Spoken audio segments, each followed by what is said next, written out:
বর্তমানে বাংলাদেশের অর্থমন্ত্রীর নাম কি আপনারা জানেন? এই বিএনপির 2 মাসের মধ্যেই 61,000 কোটি টাকা লোন হয়ে গেছে। সুবহানাল্লাহ। এর আগে যে ইউনূস সরকার 17 মাস আছিল, দেশটাকে যে কি করে ছেয়ে গেছে, আমাদের বগুড়ার সন্তান তারেক রহমান প্রধানমন্ত্রী হওয়ার পরে বুঝতেছে কিছুই নাই। আমেরিকার সঙ্গে গোলামি চুক্তি করেছে, আমাদের দেশটা কেমন পর্যায়ে নিয়ে গেছে। আজকে কৃষকের আবাদ করতেছে, ধানের দাম নাই, পেঁয়াজের দাম নাই, আলুর দাম নাই, যেটা কিনবার যাবে সেটার দাম বেশি। পরশুদিন আমি সাতক্ষীরা থেকে ওয়াজ করে আসার সময় দেখি ওই সিংড়ার রনবাগা ধান নিয়ে কৃষক কানতেছে 700 টাকা মন। 1 মন ধান আবাদ করতে কত টাকা খরচ হয়? গজব চারিদিক থেকে ধরতেছে আমাদের। কেন ধরতেছে? মানুষের তৈরি আইনকে আমরা গ্রহণ করতে চাই, আল্লাহর কোরআনকে আমরা মাইনাস করতে চাই। আপনি জানেন ওই ইরান থেকে, তারপরে আপনার ইরাক থেকে, সৌদি আরব থেকে আমাদের তেল আনা লাগবে না। বাংলাদেশের মাটির তলে অসংখ্য তেলের খনি আছে, আপনারা জানেন? ওগুলা দেশ থেকে তেল আনা লাগে নাকি? আমরা খালি আল্লাহর কোরআনকে গ্রহণ করব, আল্লাহ তাআলা আমাদের সব কিছু দিয়ে দিবে। ধরে কেন সুবহানাল্লাহ। আব্দুল্লাহ ইবনে ওমর বলতেছে, তোমরা তো খাটো হলেও নতুন পোশাক পরে নামাজ পড়তে আইছো, কিন্তু আমার পরনে দেখো নতুন কোনো কাপড় নাই। এমন সময় অর্থমন্ত্রী ওসমান গনি বলতেছে, আব্দুল্লাহ আজকে জুমার দিনে সবাই নতুন কাপড় পরেছে, তুমি কেন পুরাতন কাপড় পরলা? আব্দুল্লাহ বলতেছে, আমি যদি আজকে নতুন পোশাক পরতাম তাহলে আমার বাবার গায়ের জুব্বা লম্বা হতো না। আমি যদি আজকে নতুন কাপড় পরতাম তাহলে আমার বাবার গায়ের জুব্বা লম্বা হতো না। তোমরা তো জানো না, আমার বাবা যেদিন থেকে মদিনার খলিফার দায়িত্ব পাইছে সেদিন থেকে আল্লাহর ভয়ে, ধরে কোন কার ভয়ে? আমার বাবা এত নরম, দায়িত্ব পাওয়ার আগে আমার বাবাকে আমি দেখছি গরম। হযরত ওমর যখন মদিনার খলিফা হয়নি তখন ছিলেন কি গরম, যে রাস্তা দেয়া যায় শয়তানি যাইতো না 40 দিন। একদিন আল্লাহ নবী রাস্তা দিয়ে যাচ্ছেন, যাওয়ার সময় দেখে শয়তান দৌড়ায়। নবী বললেন, এই শয়তান দৌড়াস কেন? শয়তান ব্রেক করে বলতেছে, আসসালামু আলাইকুম ইয়া রাসূলুল্লাহ। আল্লাহ রাসূল বলে, শয়তান তুই আমার সালাম দেস, কার ভয়ে দৌড়াস? বলে, ওই যে দেখেন হুজুর আসতেছে। নবী তাকায় দেখে অনেক দূর উমরকে দেখা যায়। কে রে শয়তান? আমার সাহাবী উমর আসতেছে, আপনি দৌড়াস? হুজুর এই রাস্তাতে উমর যদি আজকে যায় আমি আপাতত 40 দিন এই দিকে আর আসবো না। চিন্তা করে দেখেন, যে উমর সাহাবী থাকা অবস্থায় শয়তান পর্যন্ত তার জন্য ভয় পায়, এতই গরম। আল্লাহ রাসূল বলেছেন, আমার 4 জন সাহাবী 1 নম্বর। কয়জন? নরমে 1 নম্বর হলো আবু বকর, সবচাইতে নরম। গরমে 1 নম্বর হলো উমর, সম্পদে 1 নম্বর ওসমান, আর জ্ঞানের দিক দিয়ে 1 নম্বর হলো হযরত আলী। এই 4 জনই কিন্তু কয় নম্বর? 1 নম্বর। কিন্তু আব্দুল্লাহ বলতেছে, যেদিন থেকে আমার বাবা মদিনার খলিফার দায়িত্ব পাইছে সেদিন থেকে আমার বাবার চাইতে নরম কোনো মানুষ আমি দেখি নাই। সারা রাত মানুষের দুঃখ কষ্ট নিজের চোখে দেখে বেড়ায়।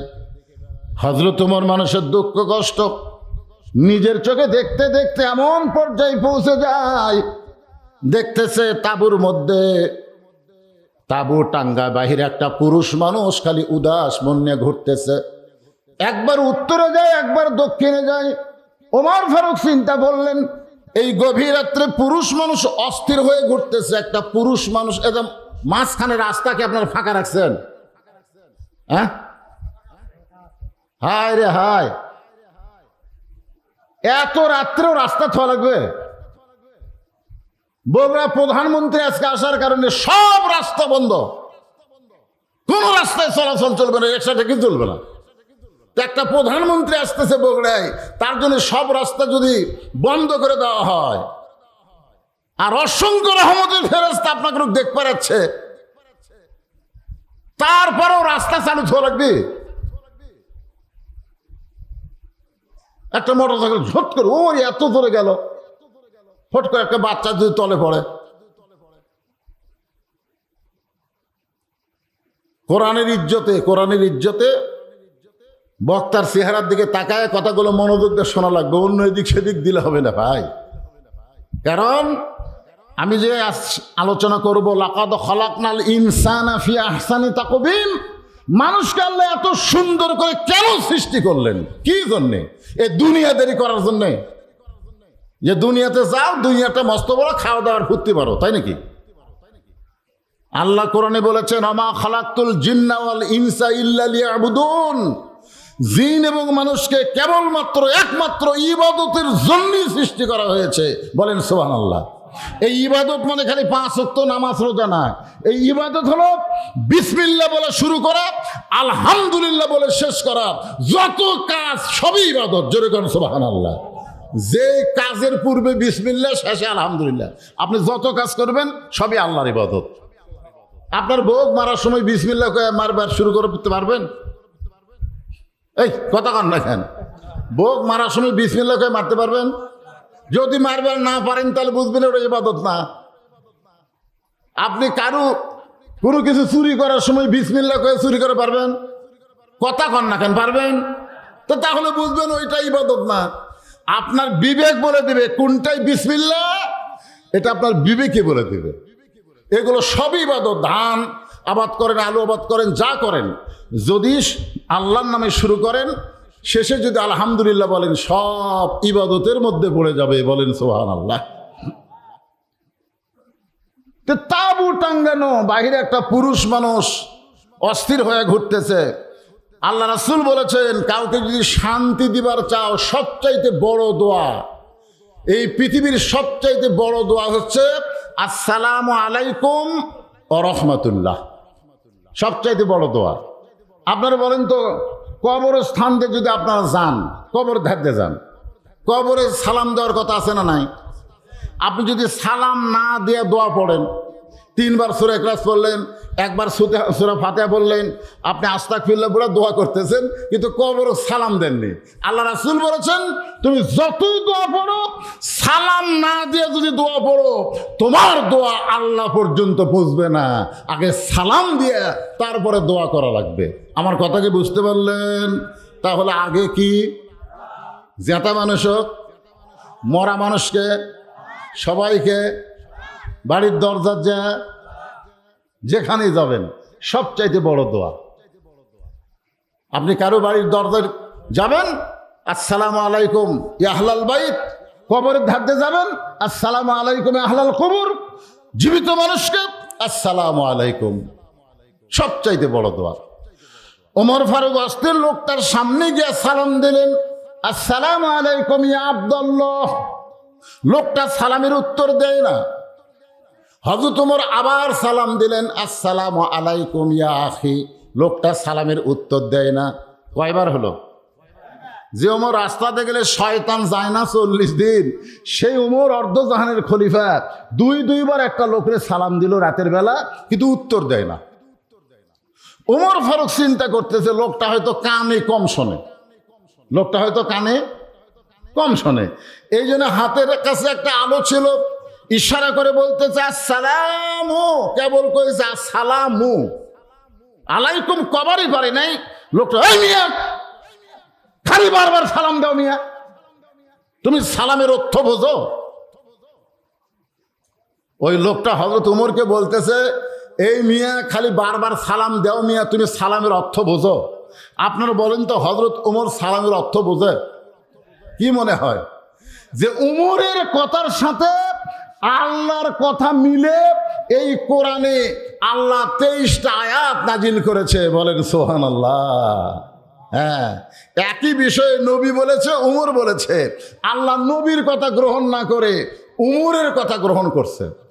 এই কারণে আল্লাহ নবী বলতেন, আমার পরে কেউ যদি নবী হতো, লাউ কানা ওমর, আল্লাহ ওমরকে নবী বানায় দিত। কিন্তু নবুয়তের দরজা বন্ধ হয়েছে বলে আল্লাহ ওমরকে নবী বানায় নাই, তবে আল্লাহ নবী বলেছেন নবী হওয়ার সব যোগ্যতা আল্লাহ ওমরকে দান করেছে।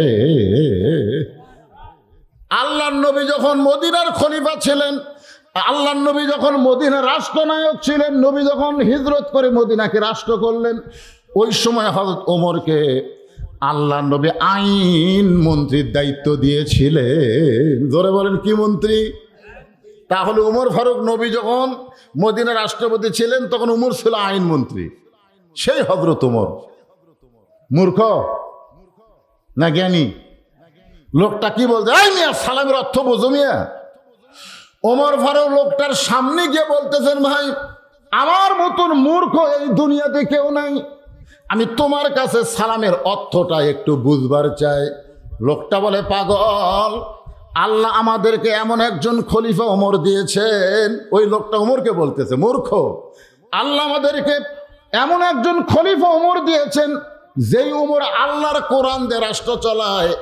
এখন মদিনার মানুষের কাছে দিনও যা রাতও তাই। সুবহানাল্লাহ। ওই লোকটা কার কাছে বলতেছে? ওমরের কাছে বলতেছে, এই পাগল, তুমি জানো আমাদের একজন খলিফা হযরত ওমর আল্লাহর কোরআন দিয়ে রাষ্ট্র চালায়। এখন মদিনায় দিনও যা রাতও তাই। তাহলে আল্লাহর কোরআন দিয়ে যখন রাষ্ট্র চলবে তখন দিন রাতের পার্থক্য থাকবে না, হয়তো আলো অন্ধকার থাকবে, কিন্তু কি নিরাপত্তা। ওয়াজ শেষ করে কোন রাস্তা দিয়ে বগুড়া যাব, একজন বলতেছে হুজুর এই কাঠখড় এই দিক দিয়ে যান, কিন্তু দুই এক জায়গাতে একটু। তা আমি বললাম, কি ভাই রাস্তা ভাঙা? না, রাস্তা ভাঙ্গা লাই হুজুর, একটু।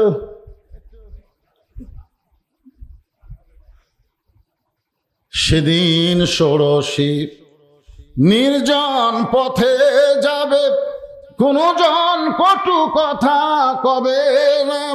পথে আর প্রান্তরে সম্পদের মোহে পড়ে খুন আর হাজানি হবে না। সবাই বলেন, যদি মেনে চলি কোরআন আর রাসূলের বিধান, সকলেই শান্তিতে থাকবে। বাংলার আকাশে কলেমার পতাকা যেদিন দুলবে। ওমর ফারুক বলতেছে, ভাইজান কি বলবেন? লোকটা বলে, তাহলে শোন রে পাগল, আমার বাড়ি হলো অমুক এলাকায়, আমার গর্ভবতী বউকে নিয়ে আমি অমুক এলাকায় যাচ্ছিলাম, কিন্তু এই মাঝ রাস্তায় এসে আমার বউয়ের প্রসব ব্যথা বেড়ে গেছে। এই তাঁবু টাঙ্গাইয়া তাঁবুর মধ্যে আমার বউটারে রাইখা আমি একজন পুরুষ মানুষ স্বামী হয়ে কি করব? আমার বউটার কোনো কাজে আমি করতে পারতেছি না। ও প্রসব ব্যথায় তাঁবুর মধ্যে কান্নাকাটি করতেছে, আর বাহিরে আমি অস্থির হয়ে ঘুরতেছি, আর তুমি মিয়া খালি আমারে সালাম দাও। আমার বউটা প্রসব ব্যথায় তাঁবুর মধ্যে কাঁদতেছে, আর আমি বাহিরে অস্থির হয়ে ঘুরতেছি, আমি একজন পুরুষ মানুষ কি করব? আর তুমি খালি সমানে সালাম মারতেছ। সালামের অর্থ বোঝো? তুমি দোয়া করতেছো আল্লাহ রহমত বসিত হোক, আমার মধ্যে আগুন জ্বলতেছে, আর তুমি রহমতের দোয়া করতেছ। ওমর ফারুক লোকটাকে এক টানে বুকের মধ্যে নিয়ে কপালে একটা চুমা খেলেন। ধরে কারণ সুবহানাল্লাহ। চুমাতে বলতেছেন, ভাইজান আপনার কোনো টেনশন নাই, আমার বাড়িতে ভালো একটা ধাত্রী আছে, আমার বাড়িতে ভালো একটা ধাত্রী আছে, আমি খালি যাব, ওই ধাত্রীকে নিয়ে আবার চলে আসব, তোমার বইয়ের প্রসব ব্যথা লাঘব হয়ে যাবে। এই বলে হযরত ওমর মারছে দৌড়। এক দৌড়ে বাড়ির দরজাত গিয়ে ডাক দিলেন আব্দুল্লাহর মা। যেই ডাক দিছে আব্দুল্লাহর মা, সঙ্গে সঙ্গে ঘরের দরজা খুলে গেছে। ধরে কোন সুবহানাল্লাহ। ওমর ফারুক কয়, কে গো, আমি না হয় মদিনার খলিফার দায়িত্ব পায়া আমি রাতের ঘুমকে হারাম করে দিয়ে আল্লাহর ভয়ে মানুষের দুঃখ কষ্ট নিজের চোখে দেখতেছি, কিন্তু তোমাকে ডাক দেওয়া মাত্র তুমি দরজা খুললে, তুমি কি ঘুমাও না? বউ বলতেছে, স্বামী আপনি যেদিন থেকে রাতের অন্ধকারে চোরের মতন একা একা মানুষের দুঃখ কষ্ট দেখেন, আমি সেদিন থেকে না ঘুমায়া এই দরজায় দাঁড়ায়া দাঁড়ায়া আপনার নিরাপত্তার জন্য দোয়া করি। ধরে এখন সুবহানাল্লাহ। ওমর ফারুক বইয়ের কপালে চুমাতে বললেন, ভালো নেতা হবার গেলে ভালো বইয়ের দরকার। আজকে আমাদের বাংলাদেশে অধিকাংশ নেতা যারা জেলত গেছে, খুঁজলে দেখেন বইয়ের কারণে। খুঁজলে দেখেন বউ তো যখন নেতা বড় হয় তখন আর নওগাঁ থাকবে, আমি এখন থাকবো ঢাকাত, নেতা আরো বড় হলে ঢাকাত থাকবো, আমি চলে যাবো কানাডাত। এই বই বউ শুধু নেতা না, আমরাও যদি ভালো হবার চাই, ভালো হবার গেলে প্রকৃত ভালো হতে গেলে আমাদের বউ ভালো হওয়া লাগবে। জোরে কোন কথা ঠিক কিনা? যারা বিয়ে করছেন আমি তাদেরকে বলতেছি, আপনি খোঁজলে দেখেন তো আপনার বইয়ের খবর কি। বউ যদি ভালো না হয় আপনি মরদ মানুষ জান্নাতে যাবার পারবেন না। ছোট্ট একটা কথা বলি শোনেন। দুপুরবেলা ফাতেমা এসে স্বামীর সামনে চোখের পানি বের করে কাঁদতেছে। আলী বলতেছে, ফাতেমা কান্দার কারণ? বলে, কান্দার কারণ হলো আপনার সন্তান হাসান হোসাইন না খেয়ে ঘুমাইছে, চেতন পাইলেই খাবার চাবে। গোটা ঘর তন্ন তন্ন করে খুঁজলাম, কিছুই খাবার নাই। আপনার পকেটের মধ্যেও কোনো টাকা পয়সা নাই। এখন বাচ্চা দুইটা চেতন পায় আপনার কাছে তো কিছুই বলবে না, যা বলবে মায়ের কাছে। হযরত আলী বলতেছে, তাহলে কি করা যায়? ফাতেমা মুচকি হাসিতে বললেন, কোনো চিন্তা নাই, আপনাকে একটু কষ্ট করা লাগবে, একটু কষ্ট যদি করতে পারেন তাহলে কোনো চিন্তার কারণ নাই।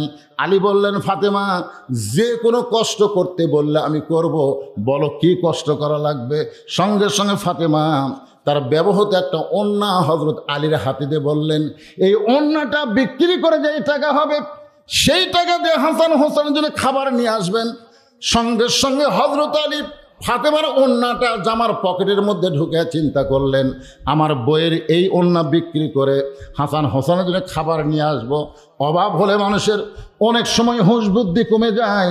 হযরত আলী ফাতেমার ওড়নাটা নিয়ে বাজারের মধ্যে ঘুরতেছে, হঠাৎ বিবেক বলতেছে, আলী রে, ওড়না বের করে যদি বিক্রি করবার চাও আর খরিদ্দার যদি জিজ্ঞাসা করে ওড়নাটা কার, তুমি যদি বলো আমার বইয়ের ওড়না, তাহলে খরিদ্দার মনে মনে চিন্তা করবে পুরুষ মানুষ যখন দুর্বল হয়ে যায় তখন বইয়ের জিনিস বেচা খায়। পুরুষ মানুষ দুর্বল হলে কার জিনিস বেচে? কথা কয় না। সবল স্বামী বইয়ের জিনিস কোনোদিনও বেচবে না। হযরত আলী কি দুর্বল না সবল? কথা কয় না রে। আল আলী আসাদুল্লাহিল গালিব, আলী হচ্ছে ইসলাম গালিব করার ব্যাপারে আল্লাহর সিংহ। ধরে কান সুবহানাল্লাহ। সবচাইতে সবল পুরুষ, শক্তিশালী পুরুষ, বীর পুরুষ হচ্ছেন হযরত আলী। অন্যটা পকেটের মধ্যে নিয়ে চিন্তা করতেছে আমি কি করব। এমন সময় এক খরিদ্দার এসে সালাম দেয়, বলে, আলী ভাই, আমার মনে হয় আপনি কিছু বিক্রি করবেন। আলী চিন্তায় পড়ে গেল, অন্য আছে পকেটের মধ্যে, আর খরিদ্দার বলতেছে আপনি মনে হয় কিছু বিক্রি করবেন। লক্ষ্য করে দেখে খরিদ্দার একটা ব্যাগ বের করে হযরত আলীর সামনে ধরলো। আলী পকেট থেকে অন্যটা ব্যাগের মধ্যে দিয়ে দিলেন। ওই খরিদ্দার একটা বার অন্যার দিকে তাকালো না, বরং ব্যাগের মাথা ধরে হযরত আলীর হাতে 6টা দিরহাম দিয়া ওই খরিদ্দার কোথায় যেন চলে গেছে। হযরত আলী 6টা দিরহাম নিয়ে এক দৌড়ে খাবারের দোকানে গেলেন। দোকানদার ভাই, এই 6টা দিরহামের যেই খাবারটুকু হয় তাড়াতাড়ি টোপলা করে দাও, আমার হাসান হোসাইন না খাইয়া ঘুম পাড়তেছে, ঘুম থেকে চেতন পালি খাওয়ার বায়না করবে। দোকানদার 6টা দিরহামের টোপলা করে যখন হযরত আলীর হাতে দিবার চায়, এমন সময় ফকির এসে, লাকাদ খলাকনাল ইনসানা ফি আহসানি তাকবীম, একটু মনোযোগ দিয়ে শুনবেন, মানুষকে আল্লাহ সর্বোত্তম আকৃতি দিয়েছে। ফকির এসে সাইল করতে, আলী, আজ কয়েকদিন হলো আমার বাড়িতে কোনো খাবার নাই, যদি পারো আল্লাহর হস্তে একটু আমাকে সাহায্য করো। হযরত আলী চিন্তায় পড়ে গেলেন, অন্য বিক্রি করার 6টা দিরহাম দিয়ে খাবার টোপলা নিব। এমন সময় ফকির আসলে আমি কি করব, ফকিরকে তাড়ায় দিব।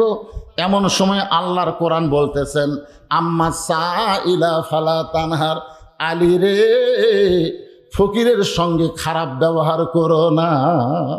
আপনারা বলেন তো, হযরত আলীর কাছে আল্লাহর কোরআন বড় না সন্তান বড়? জোরে বলেন। আপনাদের কাছে কোরআন বড়? এই জন্য আল্লাহ বলেছেন ইন্নামা আমওয়ালুকুম ওয়া আওলাদুকুম ফিতনা, নিশ্চয়ই সম্পদ আর সন্তান হলো তোমাদের সবচাইতে বড় বিপদ। চিন্তা করে দেখেন, হযরত আলীর কাছে আল্লাহর কোরআন বড় বিশ্বাস করে ফকিরকে একটা দেরহাম দিবে, 6টা দেরহামের মধ্যে ফকিরকে একটা দিবে, আর বাকি 5টা দেরহাম নিয়ে খাবার টোপলা নিবে। এই মনে করে ফকিরকে যখন 1 টাকা দিবার চায়, এমন সময় আল্লাহর কোরআন আবার সামনে এসে বলতেছে ওমা তুনফিকু মিন শাইইন ফি সাবিলিল্লাহি ওয়াফা ইলাইকুম ওয়া আনতুম লা তুজলামুন। আলী রে, তুমি যদি ফকিরকে 1 টাকা দাও, আল্লাহ তোমাকে ওয়াফা ইলাইকুম 10টা টাকা ফেরত দেবে। তুমি যদি 2টা দাও 20টা দিবে। তুমি যদি 6টা দিরহাম দান করো আলী, আল্লাহ তোমাকে 60 দিরহাম দিয়া দিবে। হযরত আলী আল্লাহর কোরআনকে বিশ্বাস করে ওই ফকিরকে যখন 6টা দিরহাম দিয়া দিল, ফকির হাসতে হাসতে 6টা টাকা নিয়ে গেল। কিছুক্ষণ আগে যেই ফকির কানলো, টাকা পাওয়ার পরে সেই ফকির হাসতে হাসতে চলে গেল। দোকানদার বলে আলী ভাই, তাহলে এই যে খাবার টোপলা করলাম, এই টোপলার কি খবর? আলী বলতেছে টোপলা দিয়ে চলবে না, তুমি 2 বস্তা খাবার প্যাকেট করো, তুমি 2 বস্তা খাবার প্যাকেট করো।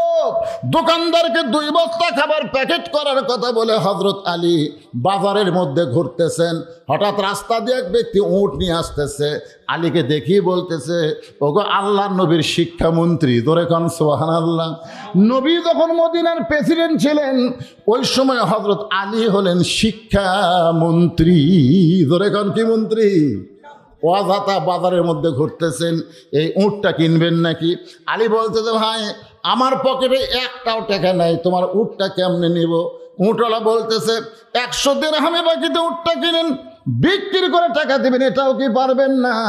হযরত আলী 100 দিরহামে বাকিতে উটটা কিনে যেই মাত্র উটটা বাজারে নিয়ে গেছে, এমন সময় চারিদিক থেকে খরিদ্দার ঘিরে ধরে বলতেছে আলী ভাই এই উট বেচা কেনা কবে থেকে শুরু করলেন? উটের দাম কত নেবেন? এক খরিদ্দার বলতেছে আপনার মতন জ্ঞানী শিক্ষামন্ত্রীকে বাজারে বেশিক্ষণ থাকার দরকার নেই, উটটা যদি আমার দেন এর বিনিময়ে 160 দিরহাম দিয়া দিলাম। হযরত আলী 160 দিরহামে উটটা বিক্রি করে উটটাকে 100 টাকা ফেরত দিয়ে বাকি 60টা দিরহাম নিয়ে যেই মাত্র দোকানে গেলেন, দোকানদার বলতেছে ভাই কি খবর? আলী বলতেছে তুমি কি খবর বলো? বলে আপনার কথা মতো 2 বস্তা খাবার প্যাকেট করেছি।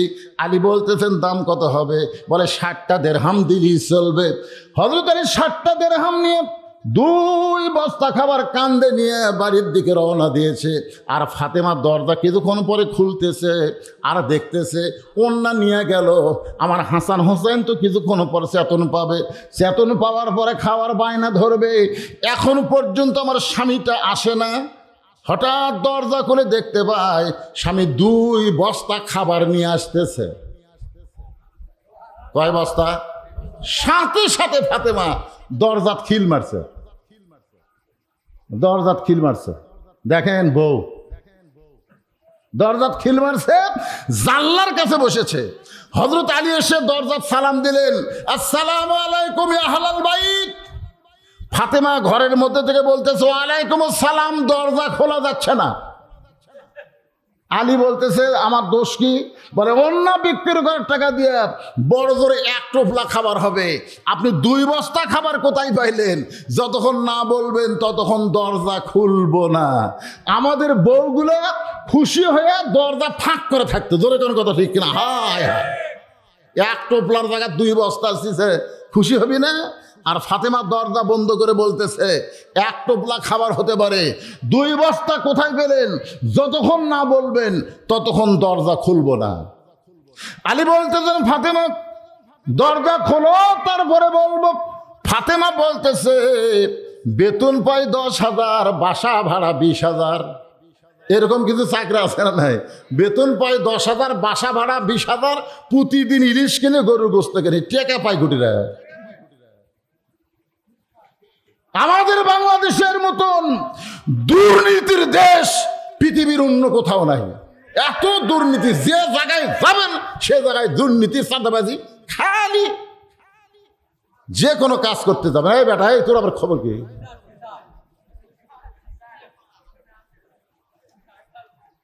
একটু মনোযোগ দিয়ে খেয়াল করবেন। আলী বলতেছেন ফাতেমা দরজা খোলো, দরজা খুললেই বলবো। ফাতেমা বলতেছেন আগে বলেন তারপরে খুলবো, হালাল না হারাম জানা লাগবে না। অন্য বিক্রি করে টাকা দিয়ে আপনি 2 বস্তা কেমনি ফেলেন? আগে বলেন তারপরে দরজা খুলবো। আলী বলতেছে আগে খোলো তারপরে বলবো। ফাতেমা বলতেছেন আগে বলেন তারপরে দরজা খুলবো। 10 বার হচ্ছে, 10 বার বলা। শেষ পর্যন্ত আল্লাহর কোরআন আলীর কাছে এসে বলতেছে আর রেজালু কাওয়ামুনা আলান নিসা, পুরুষ থাকবে উপরে, নারী থাকবে নিচে। এই আলী, যতক্ষণ ফাতেমা দরজা না খুলবে ততক্ষণ তুমি বলবা না। আর রেজালু কাওয়ামুনা আলান নিসা, পুরুষ কোথায় থাকবে, উপরে না নিচে? বর্তমানে বাংলাদেশে পুরুষ আবার কয় নিচে। এত বছর কিন্তু আমরা নিচে আছিলাম। ঠিক এরশাদ চাচা যাওয়ার পর থেকে বাংলাদেশে মরদ মানুষ যে প্রধানমন্ত্রী হবে এটা আমাদের মনেই হচ্ছিল না। এবার পাওয়া গেছে কি যায়নি? এখন পাওয়া গেছে কি যায় না? ভাইজান, আল্লাহর কোরআন অনুযায়ী দেশ চলবে। আর রেজালু কাওয়ামুন আলান নিসা, পুরুষ থাকবে উপরে, নারী থাকবে নিচে। আলী মনে মনে চিন্তা করে ফাতেমা যদি দরজা না খোলে আমি বস্তার খবর বলবো না। কিন্তু অনেকক্ষণ বস্তা কান্দে নিয়ে বিরক্ত লাগছে। এই কারণে হযরত আলী আল্লাহ নবীর দরবারে রওনা দিয়েছে।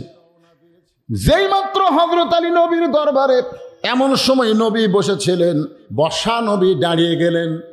বসা নবী দাঁড়িয়ে গেলেন, নবী খুব জোর কদমে এসে আলীর কপালে একটা চুমা দিয়া আলীর কাঁধ থেকে 2টা বস্তা নামায় নিলেন। জোরে কোন সুবহানাল্লাহ। আল্লাহ নবী হযরত আলীর কপালে চুমা দিয়ে 2 কাঁধ থেকে 2টা বস্তা নামায় নিলেন। রাসূল তাকায় দেখে আলী মুখ গোমরা করে আছে। আল্লাহ নবী বলে কে রে আলী, তোর কপালে চুমা দিলাম, তোর কাঁধ থেকে 2টা বস্তা আমি নামায় নিলাম, এরপরে মুখটা ভার কেন? বলতে যে হুজুর আপনি ভালো, কিন্তু আল্লাহ রাসূল বলে কিন্তুর পরে কি? কিন্তুর পরে কি সেটা মানে ভয় করতেছে। মানে আল্লাহ রাসূল আবার ফাতেমাকে মায়ের মতো ভালোবাসে। ধরে কেন সুবহানাল্লাহ।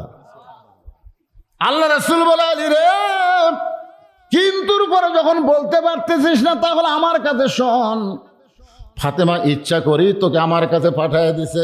ফাতেমা দরজা না খুলে তোকে আমার কাছে ইচ্ছা করে ফাতেমা পাঠায় দিছে। আলী বলতেছে ইয়া রাসূলুল্লাহ, আপনার কাছে ফাতেমা কেন পাঠাইবে? কি কারণে আপনার কাছে আপনার মেয়ে পাঠালো? আল্লাহ রাসূল বলে 4টা কারণে। জোরে বলেন কয় কারণ? আলী বলে ইয়া রাসূলুল্লাহ কি 4টা কারণ? বলে 1 নম্বর কারণ হলো তোমার কাছ থেকে অন্য কে কিনেছে, তুমি কি বলতে পারো?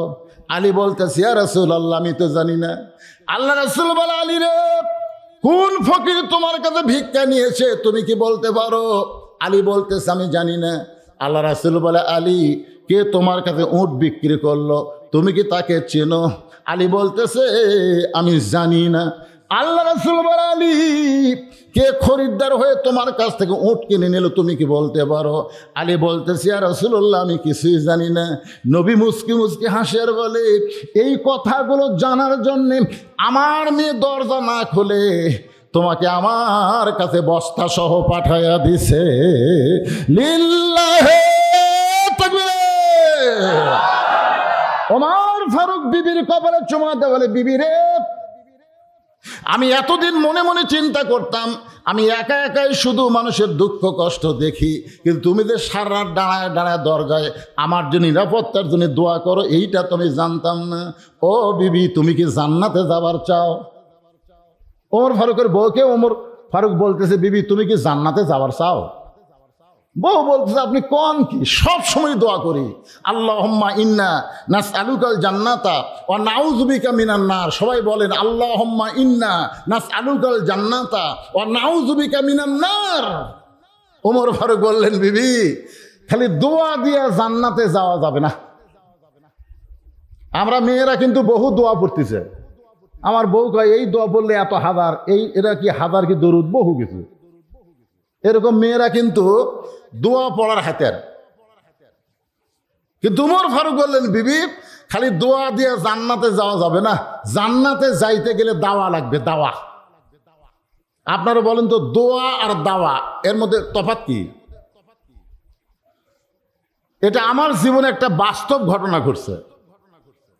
আমার ড্রাইভার আমাকে গাড়ির থেকে নেমে বলতেছে, গাড়ি গ্যারেজ করতেছি, আপনি বাসায় যান। আমি গেট খোলা মাত্র আমার গেটের সাইডে একটা আমের গাছ আছে, আমের গাছের তলে 4টা কুত্তে ঘুম পাড়তেছিল। তো গেটে অনেকদিন হলো আল কাতার দেওয়া হয়নি, তো গেটে ক্যাকু শব্দ আছে, বুঝলেন? এই ক্যাকু শব্দতে 4 কুত্তে চেতন পাচ্ছে। ওরা চেতন পায়ে গভীর রাত্রে আমাকে ধরলো, খাও খাও করে আমাকে ধরলো। আমি দোয়া ইউজ পড়ি কিন্তু কুত্তে লড়ে না, আমার আয়াতুল কুরসি পড়ি কুত্তে সরে না। এক কুত্তে এসে মনে হয় আমার জুব্বা থেকে কামড় বসাবি। আমি তখন কোরআনের একেবারে লাস্ট টার্গেট, যার উপর আর কোনো অস্ত্র নাই। ইন্নাহুম ইয়াকিদুনা কাইদাও ও আকিদু কাইদা, এইটা যেই কষি এক কুত্তে এসে মারলো কামড়। আমি কইলাম আল্লাহ এত দোয়া দরুদ কালাম, তাও তো কুত্তে লড়লো না। আল্লাহ আমার ইমানকের মধ্যে একটা বুদ্ধি জাগরক দিয়ে করে দে, বুঝলো সে তোর মুখত খারে দোয়া আছে, তোর হাতত লাঠি নাই। দোয়ার সাথে লাঠি থাকলে একটা কুত্তার পাছাত বাড়ি মারলে বাকি 3টা এমনি দৌড় মারতে। ধরে কোন কথা ঠিক না? বাংলার মুসলমান খালি দোয়া দিয়ে বাংলাদেশ ভালো করতে পারবেন না, দোয়ার সাথে দাওয়াও লাগবে। ধরে কোন কথা ঠিক? দোয়ার সাথে দাওয়া লাগবে। ওমর ফারুকের বিবিকে বললেন, বিবি শুধু দোয়া দিয়ে জান্নাতে যাইতে পারবে না, দাওয়া লাগবে।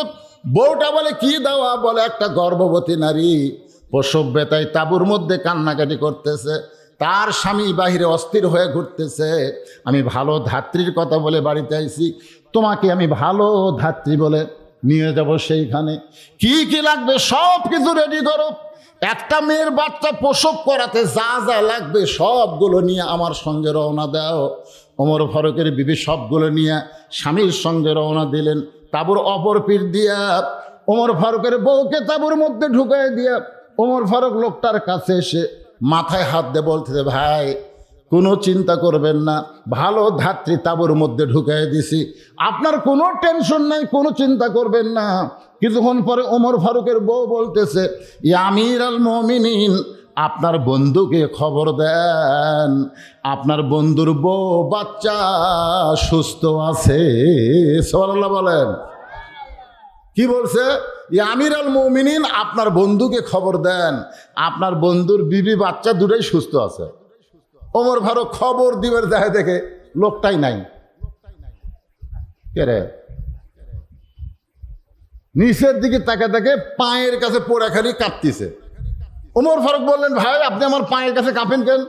বলে তাঁবুর মধ্যে আপনার কি বললো ইয়া আমির আল মুমিনিন? আপনি সেই ওমর যে ওমর রাস্তা দিয়ে গেলে শয়তান 40 দিন যায় না। আপনি আমার 3-3 বার সালাম দিলেন, আমি সালামের উত্তর দিলাম না, আপনার সঙ্গে বেয়াদবি করলাম, আপনি সেই ওমর।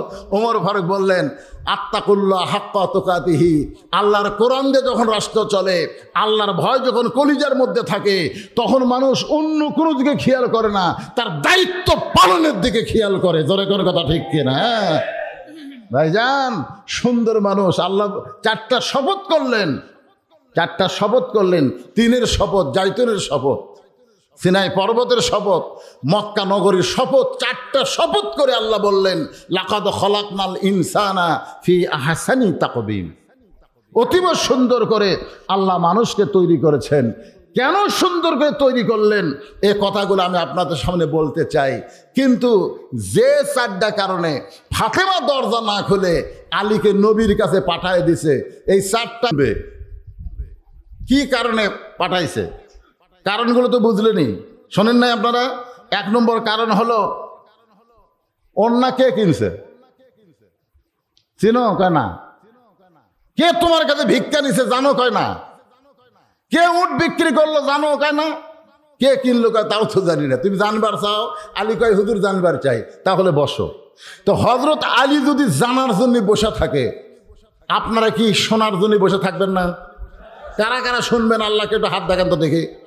কে কে হাত তোলেন দেখেন তো। লিল্লাহে তাকবীর, হাত নামান। এই যে আমার ভাইও বলছে, মেহরালি বলে গেছে, খালি শুধুমাত্র 10টা মিনিট, 10 মিনিটের উপর 11 মিনিটও না, এই মাদ্রাসা ঋণের মধ্যে আছে।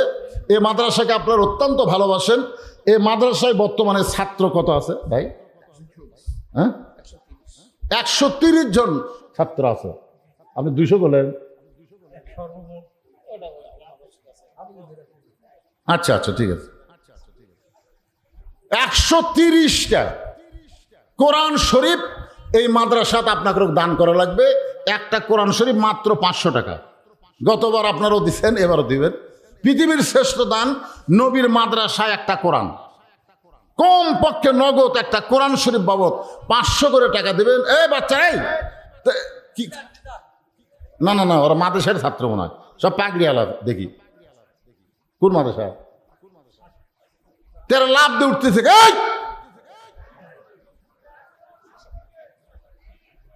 না অন্য কোনো দায়িত্ব আছে নাকি? যাদের বাপ মা মারা গেছে, 2টা কোরআন বাবদ 1000। যদি মনে করে দাদা দাদি নানা নানি 14 গোষ্ঠীর জন্য 5000, 10টা কোরআন শরীফ বাবদ। না পারলে একটা কোরআন 500 টাকা। আপনি 500 টাকা দিবেন, নবীর এই মাদ্রাসায় একটা কোরআন শরীফ দান করার সওয়াব আল্লাহ আপনার আমল নামায় দিয়ে দিবে। পৃথিবীর শ্রেষ্ঠ দান নবীর মাদ্রাসায় একটা কোরআন। কোন ব্যক্তি প্রথম দিবেন? যে ব্যক্তি প্রথম দিবে তার দেখা দেখি যত মানুষ দান করবে, প্রত্যেকটা দানের সওয়াবের অংশ আল্লাহ তাকে কিছুটা দিয়ে দিবে। এই জন্য আসে, এটা নগদ, কিন্তু এটা বাকি হবে না। কোরআন শরীফ নগদ দান।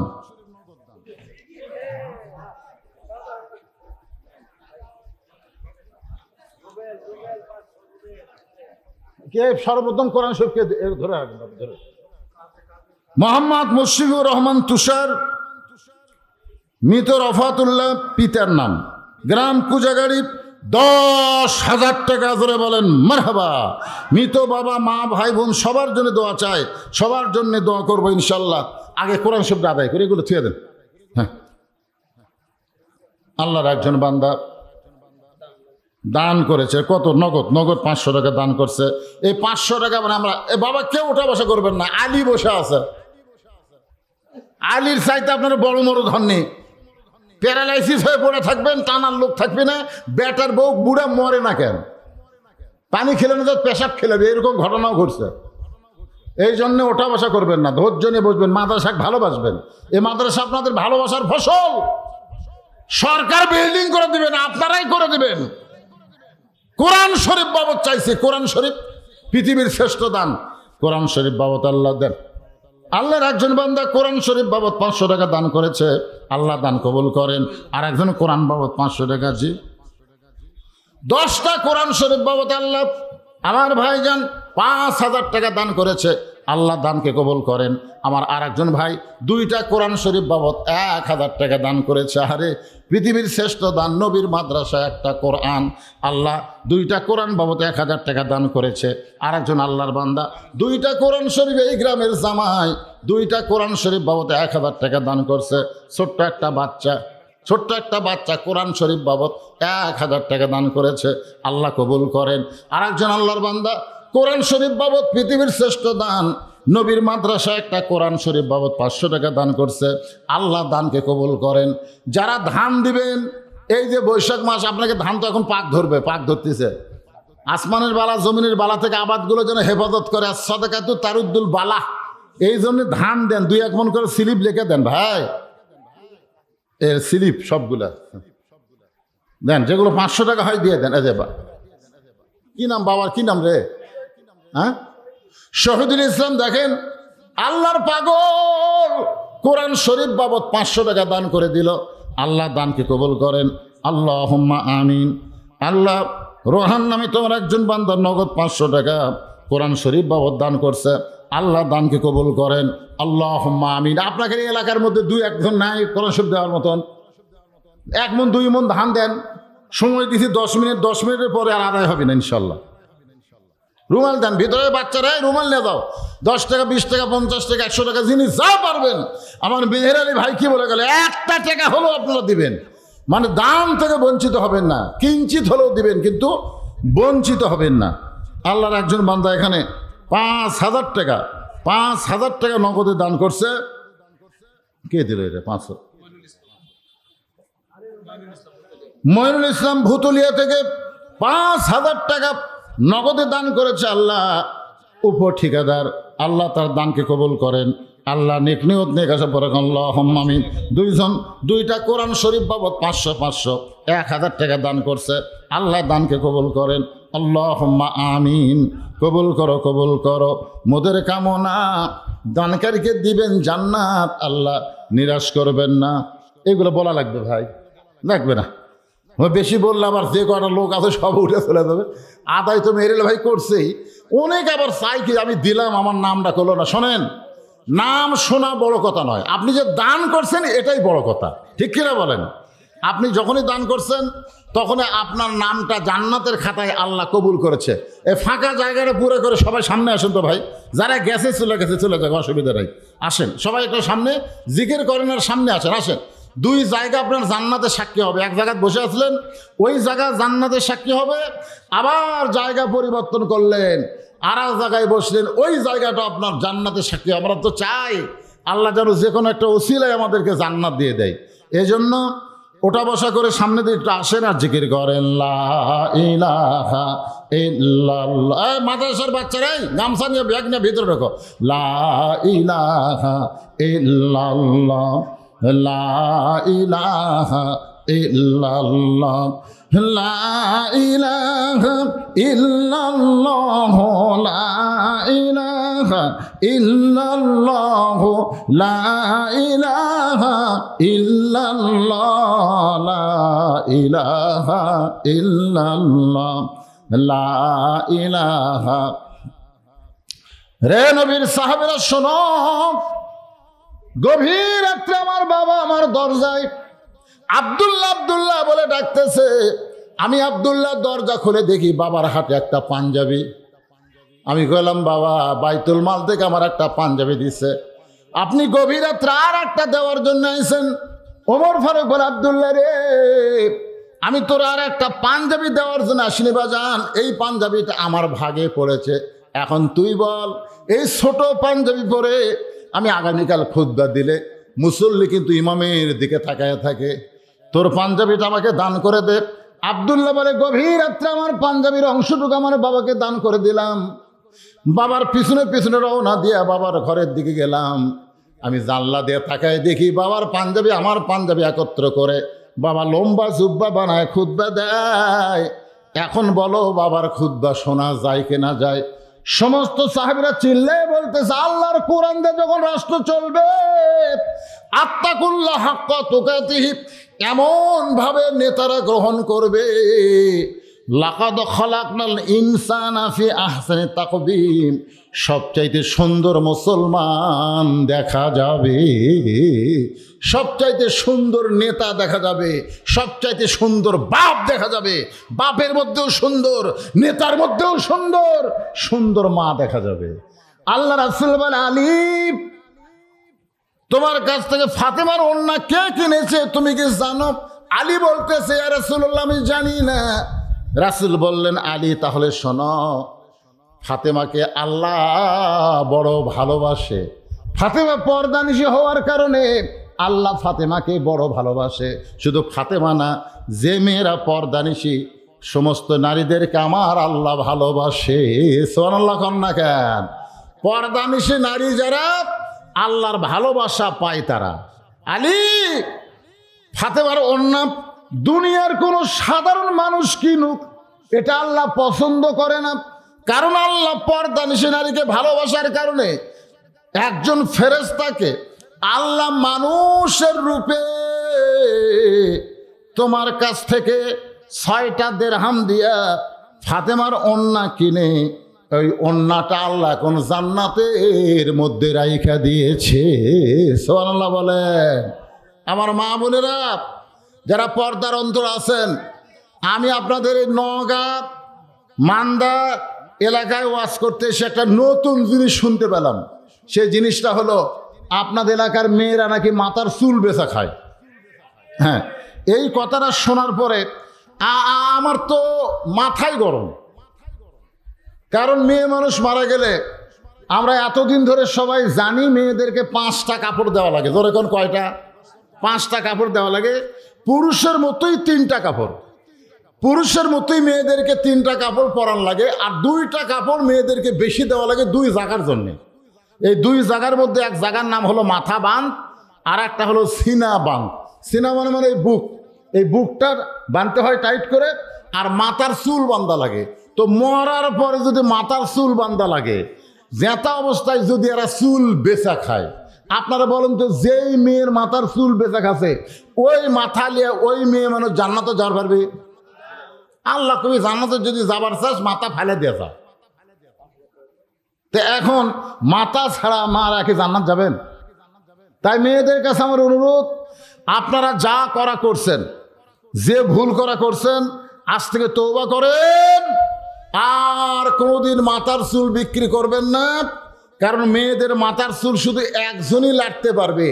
পুরুষ মানুষের মধ্যে মেয়েদের মাথার চুল খালি একজনই লাটতে পারবে, সেটা হলো তার স্বামী। স্বামী ছাড়া মেয়ে যদি বড় হয়, বড় মেয়ের মাথার চুল বাবাও নাড়তে পারবে না। মেয়ে যদি বড় হয়ে যায়, বড় মেয়ের মাথার চুল বাবাও নাড়তে পারবে না, আবার বড় বোন ভাইও নাড়তে পারবে না, ভাই যুবক যদি হয়ে যায়। শুধুমাত্র স্বামী হুন্না লিবাসুল্লাকুম ও আনতুম লিবাসুল্লাহুন্না, এ আয়াতকে পুঁজি করে স্বামী তার স্ত্রীর মাথার চুল নাড়া চেড়া ইচ্ছা করে যা খুশি করতে পারে। কিন্তু যারা চুল কিনতেছে ওরা তো এমনি এমনি কিনতেছে না, এরা নাড়া চেড়াই তো ওজনত দিচ্ছে। জোরে কোন কথা ঠিক কিনা? তাহলে আপনার বইয়ের মাথার চুল অন্য একজন পরপুরুষ নাড়া চেড়া কিনে নিয়ে যাচ্ছে, আর আপনি স্বামী জান্নাতত যাবেন, ইয়ের কি মারতেছেন? কি হাওয়া গন্ধম খাচ্ছে, আদম কিন্তু খায় নাই। ওই মাথা চুল বিক্রি করা হয়তো আপনার কোনোদিন কিছু খাওয়াছে। এই কারণেই কিন্তু 2 জনকে জান্নাতে বার করে দিছে। গন্ধম গাছের কাছে কি আদম গেছিল? এই গেছিল? কোন মৌলানা প্রমাণ করতে পারবে? গন্ধম গাছের কাছে হাওয়া গেছে, গন্ধম খাচ্ছে, শয়তানের ওয়াসওয়াসায় আদম আলাইহিস সালামকে শরবত করে খাওয়াছে। যখন আদম জানবার পাশে যে শরবতের মধ্যে গন্ধম আছে, তখন আদম আলাইহিস সালাম খায়নি রে, এই ডান হাতখানা মুখের মধ্যে ঢুকে দিয়ে রক্ত বমি করছে। তারপরেও আল্লাহ জান্নাত থেকে বার করে দিচ্ছে। এই মেয়ে মানুষ কিন্তু জাহান্নামত লিয়ে দেওয়ার জম। আপনার প্যারাশুট কিনে দেন, জুই তেল কিনে দেন, মাথার চুল শক্ত হবে, ওই মুড়া চিরুনি দিয়ে সকাল পট পট করে ছিঁড়বি। টাকার লোভ যদি একবার পায় 10,000 টাকা কেজি, কি মনে করতে চান? 12,000 টাকা কেজি মাথার চুল। আমার মায়েদের কাছে বলতেছি, মা, আল্লাহ পর্দানিশী নারীকে অত্যন্ত ভালোবাসে। রাসূল বলে, আলী, ওই ফেরেশতা ফাতেমার অন্যটা জান্নাতের মধ্যে রাইখা দিয়েছে। তুমি যখন 6টা দিরহাম নিয়ে খাবার কিনতে গেলা, তুমি যখন 6টা দিরহাম নিয়ে হাসান হোসেনের জন্য খাবার 1 টোপলা কিনবার গেলা, তখন আল্লাহ ডাক দে বলে, ও ফেরেশতা, যে ফেরেশতা অন্য নিয়ে জান্নাতের মধ্যে রাখছে, ওই ফেরেশতাকে আল্লাহ বলতেছে, আবার ফকির হয়ে আলীর কাছে যা, আবার ফকির হয়ে আলীর কাছে যা, ওই 6টা দিরহাম আমি আল্লাহর বড় দরকার। ফেরেশতা বলতেছে, আল্লাহ, অন্যর বিনিময়ে আপনি 6টা দিরহাম দিলেন, আর 6টা দিরহাম নিয়ে খাবার নিচ্ছে, আর এই সময় আবার ওই 6টা দিরহাম আপনারই দরকার। আল্লাহ বলতেছে, কালা ইন্নী আ'লামু মা লা তা'লামুন, আমি আল্লাহ যা জানি তোরা তা জানিস না, অত পেঁচাল পারিস কে, যা। ফেরেশতার মন খুবই খারাপ। ফেরেশতা মানবরূপী ফকির হয়ে হযরত আলীর কাছে এসে দেখে আলী খুশি হয়ে 1 টোপলা খাবার নিচ্ছে 6টা দিরহাম দিয়ে। এমন সময় আল্লাহর হুকুম মোতাবেক ওই ফেরেশতা ফকির হইয়া যখন আলীকে বলতে, আলী ভাই, আমি আজ কয়েকদিন হলে কিছুই খাই নাই, আমার বাড়িতে খাবার বড় দরকার। এমন সময় আল্লাহর কোরআন বলতেছে, আম্মা সাইলা ফালা তানহার। আপনারা বলেন তো, এই কোরআনের সঙ্গে যার সম্পর্ক থাকবে সে কিন্তু নিজের ইচ্ছায় চলবে না, আল্লাহর কোরআন মোতাবেক জীবন গড়াবে। আলী দেখতেছে ফকিরের সঙ্গে খারাপ ব্যবহার করা যাবে না, 6টা দিরহামের 1টা দিরহাম দিলি তো ফকির চলে যাবে। এই মনে করে যখন 1টা দিরহাম দেয়, রাসূল বলে, আলী, তুমি যেই মাত্র 1টা দিরহাম দিয়েছ, এমন সময় আল্লাহর কোরআন তোমার সামনে বলতেছে, ওমা তুনফিকু মিন শাইইন ফি সাবিলিল্লাহি ইউওয়াফা ইলাইকুম। 1টা দিলে 10 পাবি, 2টা দিলে 20 পাবি। 6টা দিরহাম যদি দান করিস রে আলী, আল্লাহ তোকে 60 দিরহাম দিয়া দিবে। আপনারা বলেন তো, মুসলমান মাত্র আল্লাহর কোরআনকে বিশ্বাস করার দরকার আছে না নাই? আজকে যদি আপনারা 1 মণ ধান দেন, আল্লাহ আপনাকে 10 মণ দিবে। এই কোরআন যদি সত্য হয়, সত্যিই যদি বিশ্বাস করেন, আপনি যদি 2 মণ ধান দেন, আল্লাহ আপনাকে 20 মণ দিবে। হয়তো আপনি মনে করতেছেন হুজুর কেমনে দিবে? আল্লাহ দিবার পারে ভাই। বিঘাকে 24 মনে হয়, আবার 2 আল পরে দেখেন 1 জমির 32 মনে হচ্ছে। হয় কি হয় না? কথা কেন হয় কি হয় না? আবার আসাদকা তো তারুদ্দুল বালা, দান সদকা করলে আসমানের বেলা জমিনের বেলা থেকে আল্লাহ আপনার আবাদকে হেফাজত করবে। আলী বিশ্বাস করে 6টা দিরহাম দিছে। দোকানদার বলতে ভাই টোপলার খবর কি? আলী বলতে 2 বস্তা খাবার প্যাকেট কর। কারণ 6টা দিরহামের যদি 60টা দিরহাম আল্লাহ দেয়, তাহলে টোপলা তো হবে না, বস্তা হবে। এই মনে করে হযরত আলী বাজারের মধ্যে ঘুরতেছে। রাসূল বলে, আলী রে, ওই ফেরেশতাকে আল্লাহ মানুষ বানায়া জান্নাতের উট পাঠায় দিছে। 100 দিরহামে তোমার কাছে বাকিটা উটটা বিক্রি করলো। ওই ফেরেশতাকে আল্লাহ আবার খরিদ্দার বানায়া তোমার কাছে 160টা দিরহামে উটটা কিনে নিল। 100 দিরহাম ফেরত দিলা, আর 6টা দিরহাম দান করার কারণে আল্লাহ দুনিয়াতেই তোমাকে 60 দিরহাম দিয়া দিল। সুবহানাল্লাহও কবেন না, সুবহানাল্লাহও কবেন না। মানে বিশ্বাসে মিলাই বস্তু, বিশ্বাসে মিলাই বস্তু, তর্কে বহুদূর। আপনার তর্ক করলে তো হবে না, বিশ্বাস করালে ভাইজান। এক লোক আমাকে বলতে, হুজুর আমার জমির ধারের জমির এক লোক 2 মণ ধান দিছে, তাহলে গজব ওর জমির যদি না আসে, তাহলে আর ধার তো আমারটা কি ভিন্ন করে আসবে? ঝড় হলে ওরটাও যাবি, আমারটাও যাবি। পাথর শিলা পড়লে ওরটাও ধরবি, আমারটাও ধরবি। আমি বললাম, ভাই ওই দান করার কারণে ওর ধানও শিলায় বৃষ্টি হলো না, ওর ধানও ঝুললো না, তোরও ঝুললো না, তাহলে তো আমার লাভই হলো। হ্যাঁ, দান করা লাগলো না। পাগলা, তো দান করা লাগলো না, কিন্তু একটা কাম হলো। বলে, সেটা কি কাম? আমি বুঝাচ্ছি যে এক লোক ওয়াজ শুনতেছে, বক্তা বলতেছে, আস-সাদাকাতু তারুদ্দুল বালা ওয়া তাজিদু ফিল উমর। সুবহানাল্লাহ বলেন। নবীর হাদিস। আল্লাহ রাসূল বলেছেন, দান সদকা করলে বালা মুসিবত দূর হয়ে যায়, আল্লাহ হায়াত বাড়ায় দেয়। ওর বউ প্যারালাইসিস হয়ে পড়ে আছে 2 বছর, বউ চিকিৎসা করছে, বউ ভালো হয় না। তো বক্তারে হাদিস শুনে ওর বিশ্বাস হচ্ছে যে বহু টাকা পয়সা খরচ করলাম, ভালো যখন হয় না, হুজুর যখন বলতেছে নবীর হাদিস, ওই দৌড়ে এসে 500 টাকা দান করে গেছে। দান করা মাত্রই বক্তা দোয়া করছে, আল্লাহ যা বিপদ আপদ মুসিবত আছে সব দূর করে দাও, আল্লাহ সব দূর করে দাও। 500 টাকা দিয়ে ওটি বসিছে, ওর কাছে আরেকজন আছে, ওই পকেট থেকে 1000 টাকা বের করে বলতেছে, দেখ তুই কি মনে করিস আমার টাকা নাই? তুই কি মনে করিস আমার টাকা নাই? এই যে আমারও 1000 আছে। কে রে? বক্তারা বলল আর তুই বিশ্বাস করলু? হ্যাঁ, কই ভাই তোর বাড়ির তো বিপদ নাই, আমার বিপদ আছে। বিশ্বাসী মিলাই বস্তু, তর্কে বহুদূর। দিছি যা হয় হোক, ওই টাকা পড়তে বার করে পকেট থেকে দেখ, আমি এত পাগলা লই দেবো না। একই পাড়ার, একজন উত্তর পাড়া, একজন দক্ষিণ পাড়া বাড়ি। যে ব্যক্তি দান করছে ওর বাড়ি হলো উত্তর পাড়া। ওই জানে যার বউ তো প্যারালাইসিস, তো বাড়ির যা ডাকতেছে ওর মেয়েকে, মা রহিমা, মা দরজা খুলে দাও। বউ বলতেছে, সারা জীবন মেয়ে ডাকো কেন, আমার ডাকবার পারো না? স্বামী কয়, এই পাগলি তুই না প্যারালাইসিস রে, তোকে ডাকে লাভ আছে? তোকে ডাকলে তুই কি দরজা খুলে দিতে পারবি? এই জন্য তোর মেয়ে ডাকতেছি। তো বলতেছে, দেখো আজকে আমি দরজা খুলে দিই। বউ যেই দরজা খুলছে, তাকবীর মারছে, আল্লাহু আকবার। কেন, কি খবর? কয়, তুমি তো ওয়াজ শুনবার গেছো, আমি ঘুমাচ্ছি। ঘুমের মধ্যে স্বপ্নে দেখে আমি হাঁটতেছি, ঘুমের মধ্যে স্বপ্নে আমি হাঁটতেছি, তা আমার তো পাও প্যারালাইসিস, হাঁটতে তো পারবোই না। হঠাৎ ঘুম ভেঙে গেল, দেখি পাও করে আমার শিরশির করে। আস্তে আস্তে পাও খাটের তলে নামালাম, আস্তে আস্তে খাড়া হলাম, দেখি পায়ে বল পাই। কি বলে যায়, উজু করে এসে আমি আল্লাহর শুকরিয়া তার নামাজ পড়তেছি, আল্লাহ ঘুমের মধ্যে আমার পাও তুমি কিভাবে ভালো করে দিলে। স্বামী কয়, পাগলি রে, আস-সাদকাতু তারুদ্দুল বালা, দান সদকা করলে ভালো মতো দূর হয়ে যায়। হাদিস সত্য রে, হাদিস সত্য রে। ওই একলা একলাই তাকবীর দেওয়া শুরু করছে। সুবহানাল্লাহ। আর যেই বেটা টাকা দেখাছে আমারও আছে রে, আমি দেই না, আমি পাগলা লই। ওই বাড়ির যে জানলা, তার বউ ডাকতেছে, শেফালি শেফালি বলতে তোর মাওক ডাক দে, তোর মাওক ডাক দে। শেফালি মানে খুব খেপে গেছে, ওই মাওক যা ডাকতেছে, মা বউ ডাকলো, বউ আমার যে রাখ, দরজা খুলে দে। মা দরজা খুলে, এই শয়তান, খালি খালি ওয়াজ শুনিস, খালি খালি ওয়াজ শুনিস, খালি বস্তার কোনো দাম আছে, খালি ব্যাগের কোনো দাম আছে, খালি ওয়াজ শুনে কোনো লাভ আছে?